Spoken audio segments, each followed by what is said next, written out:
notre dernière invitée, Martine Châtelain, est porte-parole de la coalition citoyenne Au Secours.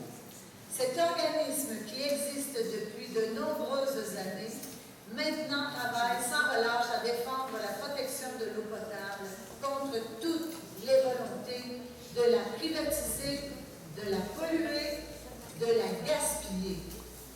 Martine Châtelain.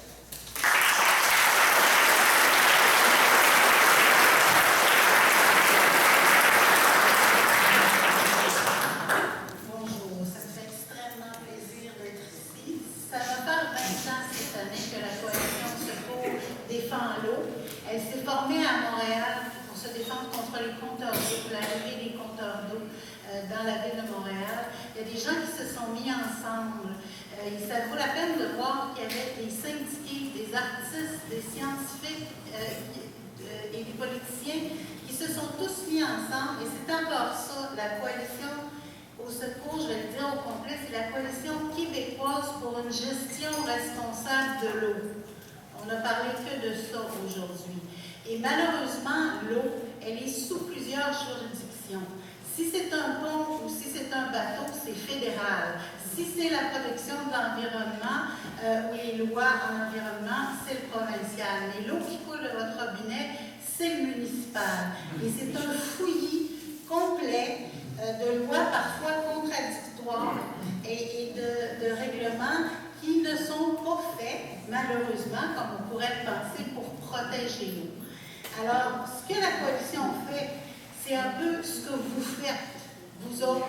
Et puis, je n'ai pas le goût de vous décourager en vous disant que les accords économiques, parce que là, on a parlé du régional, mais imaginez au niveau mondial, là, les accords économiques de commerce sont en train de mettre tout en place pour que les multinationales aient le dessus sur les États. C'est-à-dire une multinationale qui n'aurait pas ce qu'elle veut pourrait poursuivre un État parce qu'il a mis des lois en environnement. Bon, je pourrais vous parler de ça, mais ça me déprime totalement. Et je n'ai pas le goût de vous déprimer parce que j'ai le goût qu'on passe à l'action.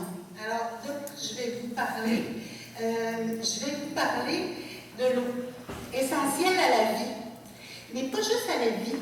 C'est que l'eau, si elle n'est pas de bonne qualité, nous, on est composé de 65% d'eau. Alors, si on est composé de 65% d'eau, imaginez si l'eau qui nous compose est de mauvaise qualité, on n'est pas très en santé. Tous les êtres vivants, pas juste nous, on est un petit peu anthropocentristes, là, avec tous les êtres vivants, les animaux, les plantes, la forêt, tous les êtres vivants ont besoin d'eau. Et nous, on a besoin de ces êtres vivants-là parce qu'on les mange, parce qu'on en vit. Et on a parlé, tantôt, M. Pétacha, il a parlé de le territoire, c'est notre maison. La Terre, la planète, c'est notre maison. Et il y a quelques petites choses importantes dans la vie. C'est l'air qu'on respire, l'eau qu'on boit, la terre qui nous fournit et nos énergies. Et nos énergies, on peut les trouver dans des choses très simples. Dans le soleil, dans l'éolien, dans l'eau, les turbines. On le sait, on fait de l'hydroélectricité au Québec depuis des années. Alors, peut-être que c'est important de se le rappeler. Il n'y a pas de risque à prendre avec ce trésor-là. Il n'y a pas de risque à prendre ni par train, ni par bateau, ni par camion, ni par turbine. Pensez-y, là, un super pétrolier qui aurait une fuite, aucune compagnie au Québec n'est capable de nettoyer. On annonce de plus en plus de super pétroliers. On a vu ce que ça cause avec les trains. On sait qu'une simple goutte de pétrole peut polluer une très grande quantité d'eau. Il n'y a pas de risque à prendre.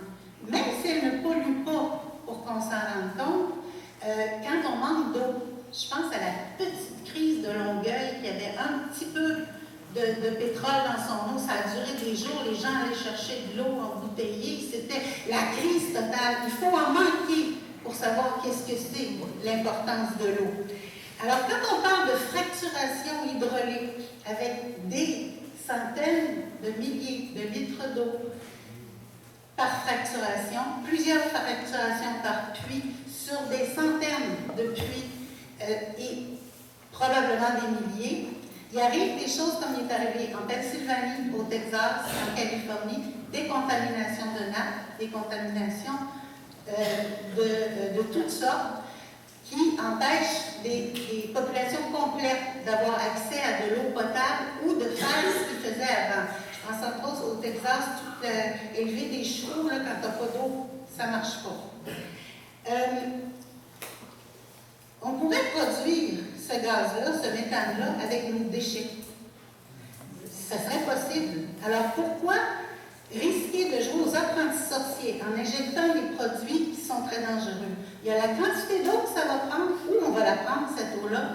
Qui va y avoir droit en premier? D'après la loi des mines, c'est l'exploitant minier qui va avoir le droit, avant une ville, ou avant un hôpital, ou avant qui que ce soit, d'avoir de l'eau. Alors, en cas de pénurie, c'est ça que nos lois disent actuellement au Québec.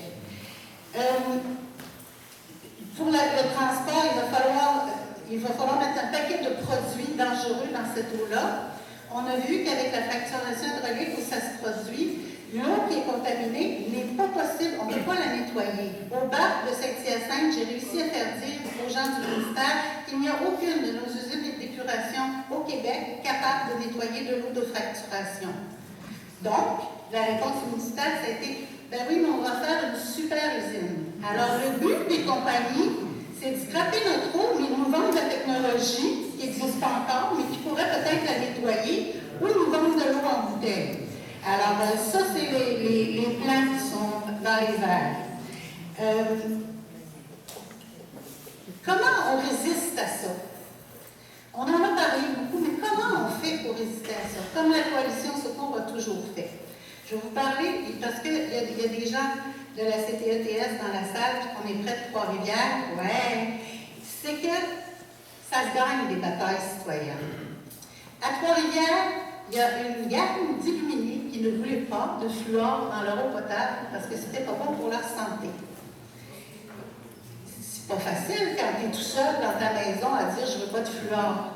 Mais quand on se met ensemble, même quand on a un maire, comme il y a le maire de Trois-Rivières, et qu'on est suffisamment de monde, qu'on a des pétitions avec des centaines, des dizaines de milliers de personnes qui signent une pétition, qu'on va à répétition dans les médias à l'hôtel de ville, bien, à Trois-Rivières, il n'y aura pas de fluor dans l'eau.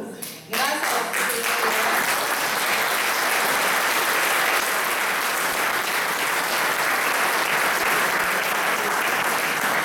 OK, je ne dis pas qu'ils l'ont eu facile. 6 ans de bataille, c'est quelque chose.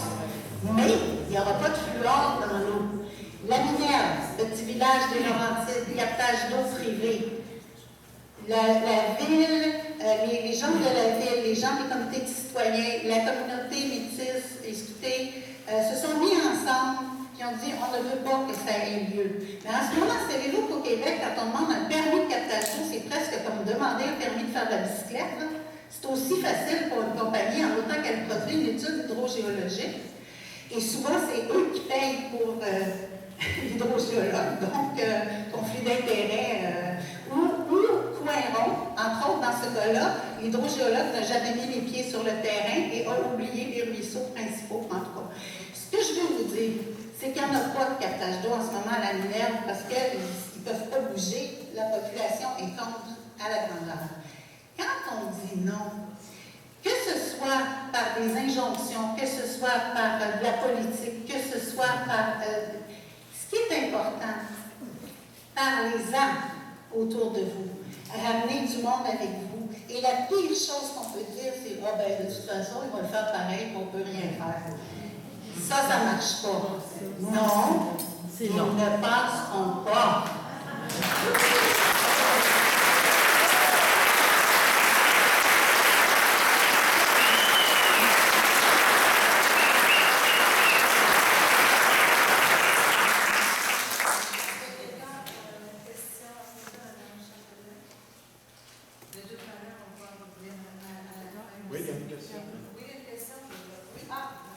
Comme vous dites, la responsabilité de Stéphane, est-ce qu'on peut aller justement voir nos élus avec cet argument? Dire qu'est-ce que vous feriez si l'eau n'est plus vivable? On peut certainement les interpeller là-dessus. Ce qui est terrible, c'est que le gouvernement leur donne des obligations de vous donner de l'eau d'excellente qualité dans votre robinet, mais ils ne leur donne pas les droits de protéger les sources.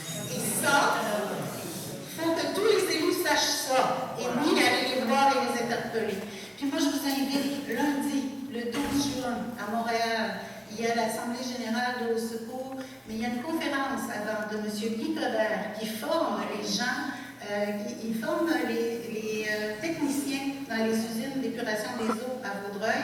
Et cet enseignant-là a eu une question d'un de ses étudiants. Qu'est-ce qu'on ferait à Montréal s'il y avait un déversement, entre autres, du pipeline d'Énergie Est dans la rivière des Outaouais? Et il faudrait, après 12 heures, fermer la ville de Montréal et la ville de Laval parce qu'on devrait fermer les vannes d'eau potable.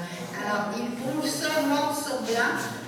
Ça serait 3 millions de personnes dans la grande région de Montréal qui, après 12 heures, n'auraient plus d'eau. Quand je pense à la rivière Chaudière, ça a pris 4 ou 5 mois avant que l'eau soit considérée comme potable. Imaginez Montréal, Laval évacuée pendant 4 à 5 mois. C'est la révolution.